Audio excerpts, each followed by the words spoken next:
Qual foi o problema de Paulo, irmão? Ele tinha a letra, ele tinha o conhecimento, ele sabia. Vale um estudo inteiro para ver sobre a cultura judaica. Criança já com 13 anos, já estava decorando par de salmos e Deuteronômio. Não é à toa que nosso Senhor, aos 12 anos, estava discutindo com os sacerdotes. Eles ficaram impactados, impressionados.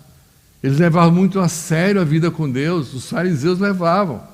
Depois eles foram caracterizados como hipócritas, né? Mas eles eram muito sérios, tinham muito desejo de agradar ao Senhor através do seu esforço pessoal. Mas entenda uma coisa, irmão, você jamais vai conseguir mudar o coração de nenhum irmão, nem de ninguém. Você jamais vai conseguir alcançar alguém para Cristo. Você só pode falar do Senhor, pregar a Cristo e esse o crucificado. E se o Senhor quiser, vai falar o coração dele. E se o Senhor quiser, vai transformar o coração do irmão e vai trazer convicção de pecados. E o Senhor vai aproximar. Nós temos uma responsabilidade, sim. E o Senhor vai cobrar isso. E nós servimos, Paulo vai dizer, motivado pela realidade que todos nós vamos ser colocados diante do tribunal de Cristo. Ele vai falar isso mais adiante, em algum lugar aqui de 2 Coríntios. E vamos prestar contas a Deus pelo bem ou mal que tivemos feito por meio do corpo. É muito sério. E logo caíram as escamas dos olhos, como com umas escamas, e imediatamente recuperou a vista, e levantando-se foi batizado, e tendo comido ficou confortado, e esteve alguns dias em Damasco com os discípulos. Vamos continuar mais um pouco. E logo na sinagoga pregava a Cristo. E logo que ele foi batizado, ele já tinha uma visão celestial de que Cristo era o Filho de Deus. E todos os que ouviam estavam atônitos, e não é esse que em Jerusalém perseguia os que invocavam esse nome? E para isso ele veio para os levar presos aos principais sacerdotes. Saulo, porém, se esforçava muito e confundia os judeus que habitavam em Damasco. Confundiam, eles ficavam perdidos. Ele era muito intenso e tinha uma argumentação forte. Então eles ficaram perdidos. Só tinha que trazer o que para eles?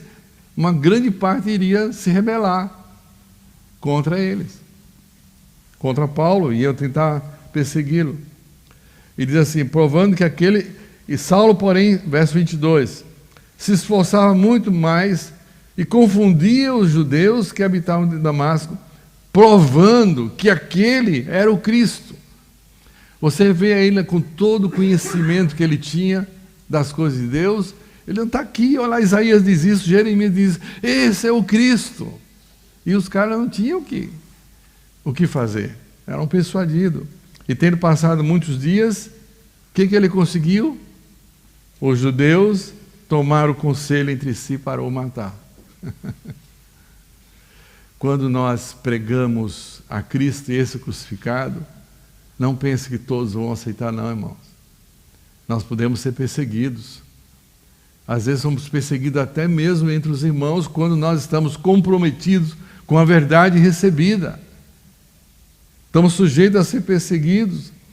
E diz assim, e queriam matá-lo, mas suas ciladas vieram ao conhecimento de Saulo, e como eles guardavam as portas, tanto de dia como de noite, para poderem tirar a vida, tomando de noite os discípulos, o desceram dentro de um cesto pelo muro. E quando Saulo chegou a Jerusalém, procurava juntar-se aos discípulos, mas todos o temiam, não crendo que ele era um discípulo. Era evidente que isso ia acontecer, não é?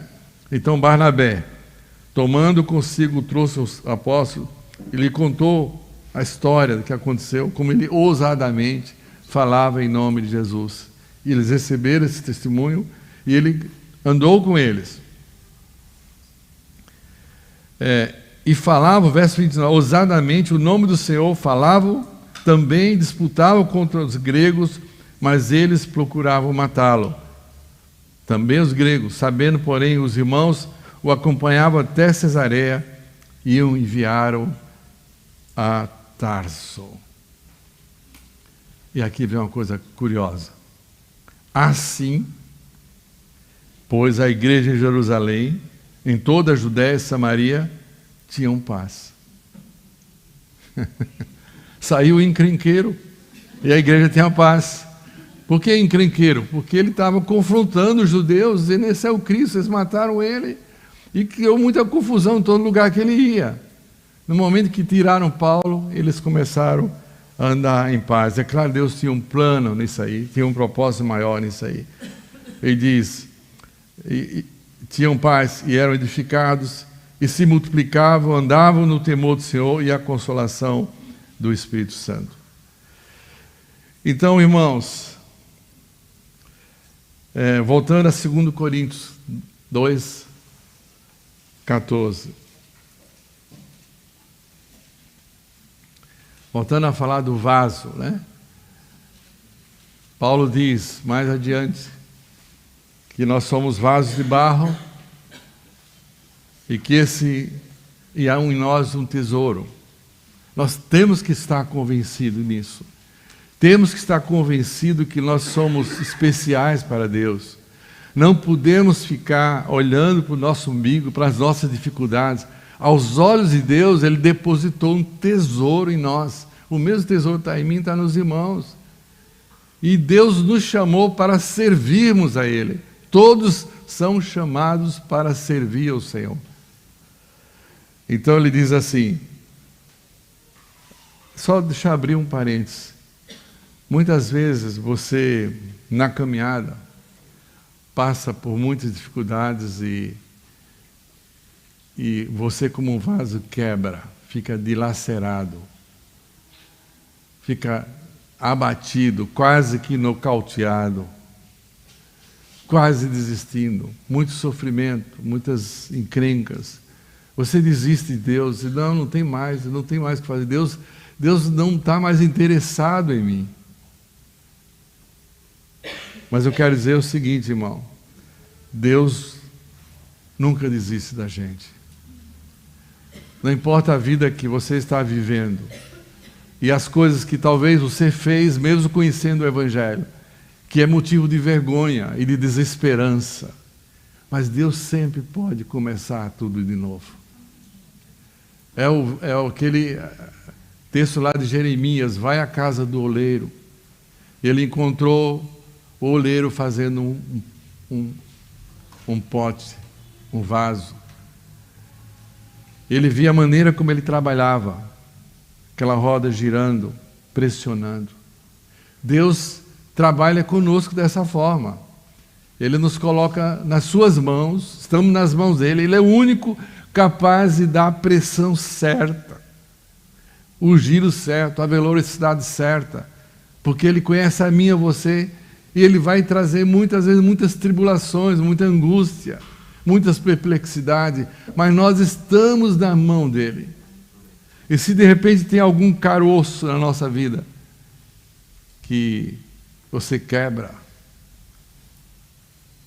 você que antes era um vaso, antes era apóstolo, um vaso teoricamente útil, e agora está quebrado, é um caco que não serve para nada, só para ser pisado.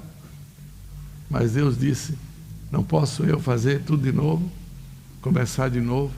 Nós sempre temos esperança que a obra que Ele começou em nós, Ele há de completar até aquele dia, porque Ele é o Senhor. Que o Senhor nos ajude, irmãos. Vamos ficar por aqui. Que o Senhor nos ajude e nos dê fé e esperança de que essa é uma realidade para nós.